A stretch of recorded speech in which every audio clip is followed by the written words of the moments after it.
Imagine a region blessed with unimaginable wealth, fertile soil, stunning landscapes, and some of the world's richest deposits of green transition minerals like coltan and cobalt.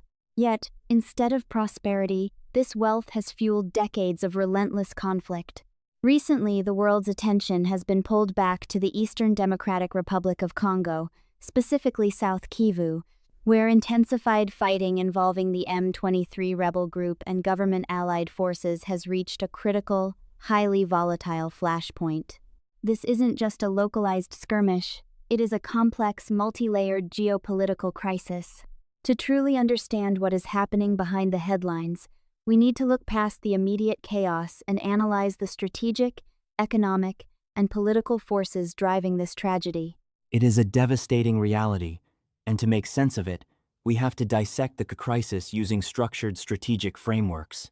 If we look at the big picture through a pestle lens examining the political, economic, social, technological, environmental, and legal dimensions, the structural drivers become glaringly obvious. Politically, we are seeing a profound governance vacuum in Eastern DRC, which has allowed regional proxy dynamics to flourish.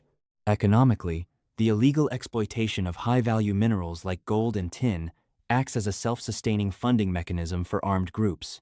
Socially, deep-seated ethnic tensions and massive humanitarian displacement have created a highly fragile human landscape. Environmentally, the scramble for these resources is destroying the local ecosystem, while legally, a culture of impunity has left victims with virtually no recourse. When you stack these layers on top of each other, you realize that the violence in South Kivu isn't random, it is systemic. That systemic nature is exactly what makes it so difficult to untangle. If we shift from that broad environmental view to a more focused spear analysis, looking at security, politics, economics, alliances, and regional dynamics, the immediate military escalation comes into sharp focus. Security-wise, the push of M23, affiliated forces into South Kivu, represents a major tactical expansion from their traditional stronghold in North Kivu. This move directly threatens key urban centers and vital trade corridors.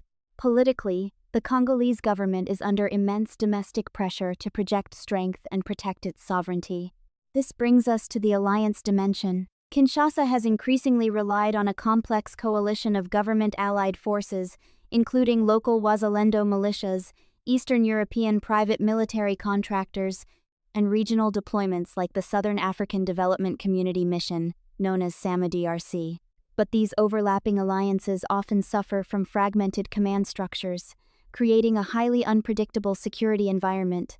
You've hit on a crucial vulnerability there.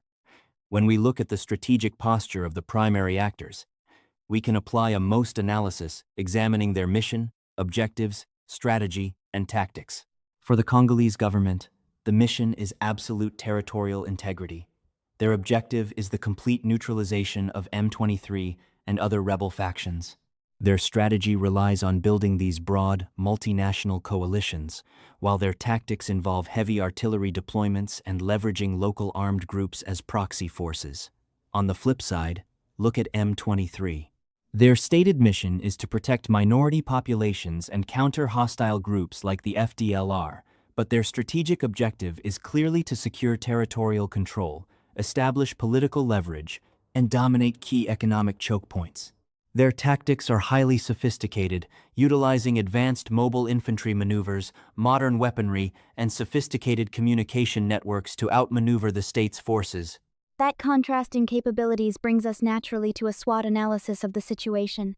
From the government's perspective, their main strength lies in their official state legitimacy and access to international diplomatic support, alongside the heavy hardware of the national army.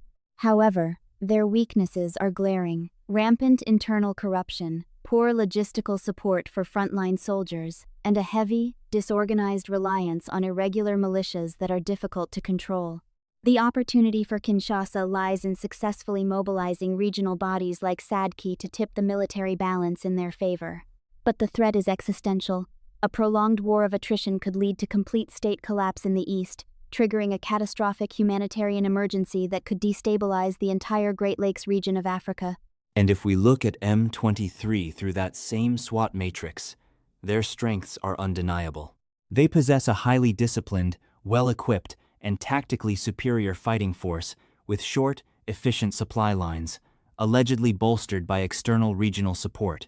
Their primary weakness, however, is a severe lack of domestic and international political legitimacy. They are widely viewed as a destructive, predatory force. Their opportunity lies in exploiting the tactical coordination errors of the government's fragmented coalition to seize more ground. Yet, they face a massive threat, the potential for a severe international backlash, including aggressive sanctions or a direct, coordinated military confrontation with heavily armed SADC forces that could dismantle their operational capabilities. It is a high-stakes, dangerous stalemate, and it makes you wonder how the players themselves calculate their next moves. To understand the underlying logic of this continuous escalation, we can actually apply game theory. In this scenario, we have a classic dynamic where both the Congolese government and M23, along with their respective regional backers, are caught in a destructive strategic interaction. If we look at the payoff matrix, both sides face a choice. They can either choose to cooperate, meaning they engage in genuine, good-faith peace negotiations, or they can choose to defect, which means continuing to pursue a total military victory. Exactly. And that is where the tragedy of the Nash equilibrium plays out. In a perfect world, mutual cooperation would yield the best long-term outcome for the region, bringing stability, economic development, and an end to human suffering. However, because there is a profound lack of trust, neither side believes the other will actually honor a peace agreement. If the government decides to cooperate and disarm, but M23 defects and keeps fighting, the government loses territorial control and political power. Conversely, if M23 cooperates and disarms, but the government defects, M23 faces total elimination. Because the risk of being betrayed is so high, both players determine that their dominant strategy is to defect. As a result, they both continue to fight, landing in a highly destructive equilibrium where both sides suffer, and the conflict drags on indefinitely.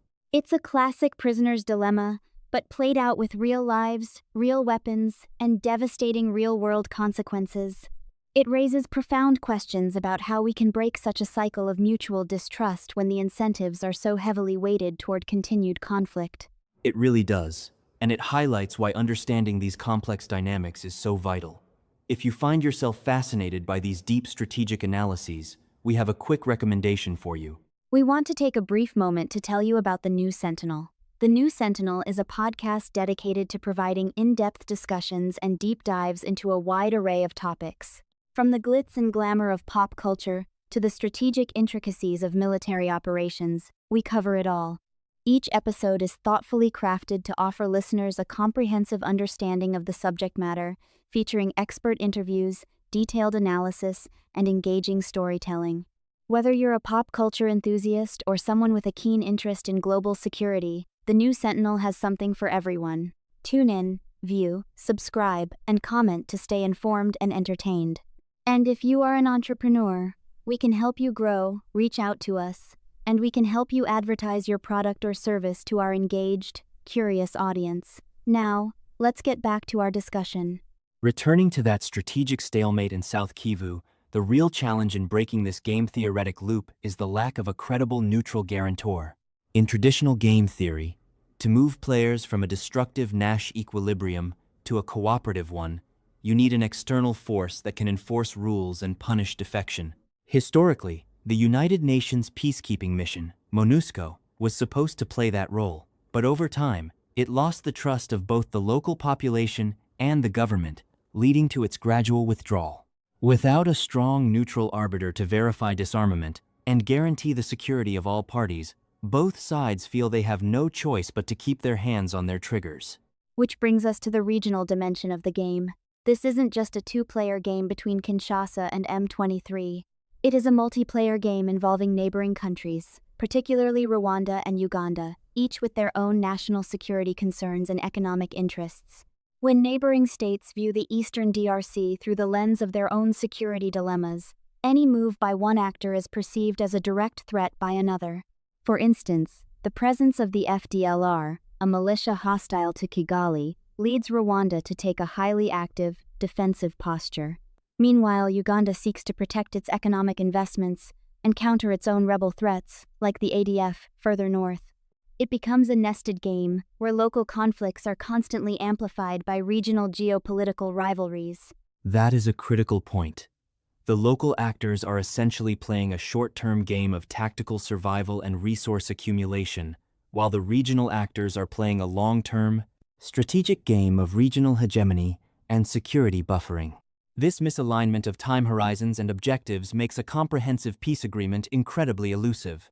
Every time a local ceasefire is brokered, it is vulnerable to being sabotaged by a regional player who feels their strategic interests are being marginalized. It forces us to ask a difficult, almost philosophical question. Can peace ever be achieved in a region where the economic and political incentives for war are consistently higher than the rewards of peace? It is a haunting question, and it forces us to look toward the future with a sense of cautious realism. As we look ahead, the trajectory of South Kivu will likely depend on whether the regional SADC forces can establish a credible deterrent that forces all parties back to the negotiating table, or if we are about to witness a wider, direct interstate confrontation. What is clear is that the current status quo is entirely unsustainable. The human cost is simply too high, and the potential for a wider regional conflagration is growing by the day. Ultimately, solving the crisis in the eastern DRC requires more than just military interventions or short-term ceasefires. It requires a fundamental restructuring of the political and economic incentives. We must address the illegal mineral trade that finances the violence, build strong, accountable state institutions that can provide security for all citizens, and foster a regional security framework where neighboring countries see cooperation rather than proxy warfare as their best path to prosperity. Until those core structural issues are addressed, the tragic game of South Kivu will continue to play out, with innocent civilians paying the ultimate price. It is a stark reminder that behind every strategic framework, acronym, and game theory model, there are millions of human lives hanging in the balance. As we watch how this crisis unfolds in the coming months, we must continue to ask ourselves how the international community can shift from passive observation to active, meaningful engagement. Thank you for joining us for this deep dive into one of the world's most complex and critical geopolitical challenges. Keep asking the hard questions, keep seeking the deeper truth, and we will see you next time.